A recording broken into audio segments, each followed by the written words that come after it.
can do now over here is build a year-to-date or year-over-year analysis. So let's say this could be the current year.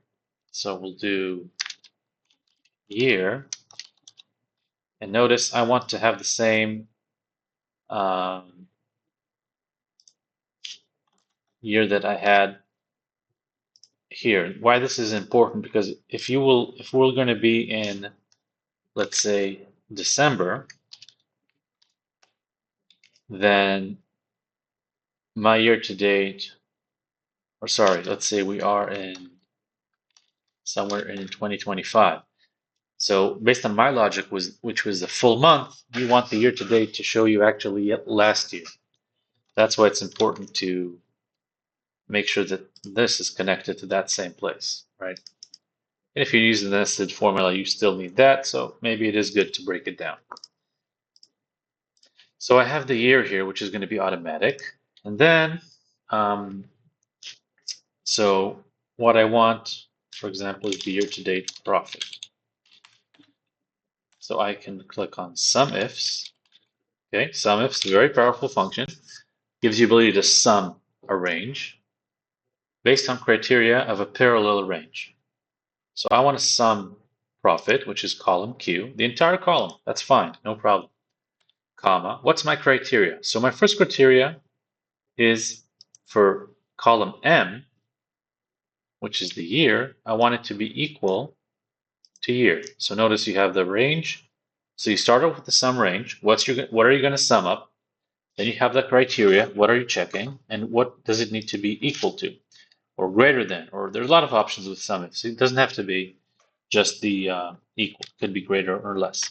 So if I do that, I get the entire 2024 number.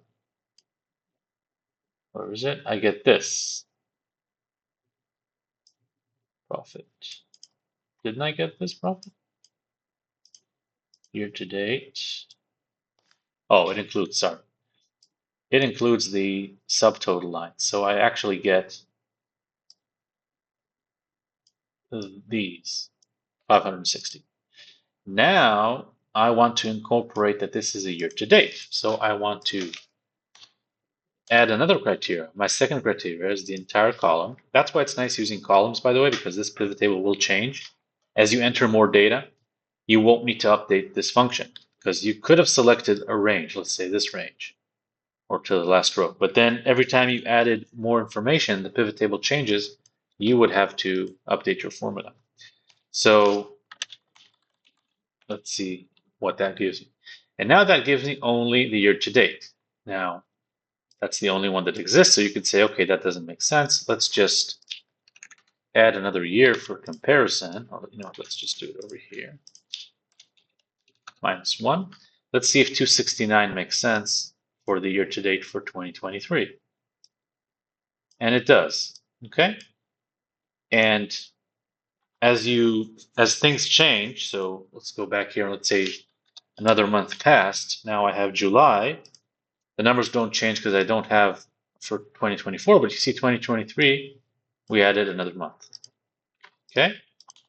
So once you set that up, it's going to work all the time. There's no chance it won't work. So we have the profit for 2024, sorry. I want to see also I'll put it over here. I want the percentage profit. That's always important to see, right? And let's put here the price.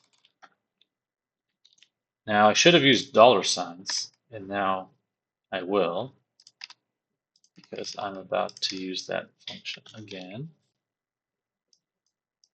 And for the price, I need to go from profit to, drag that below. Okay, now let's see our percentage of profit and see the difference. And you can use that for many different options. Hi there. This was one of the final parts of my Excel course on data analyst.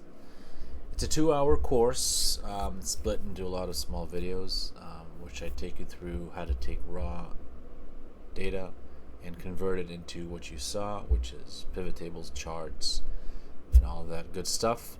If you're interested to learn more, click on the link below and see more information, see if you like it. Take care now.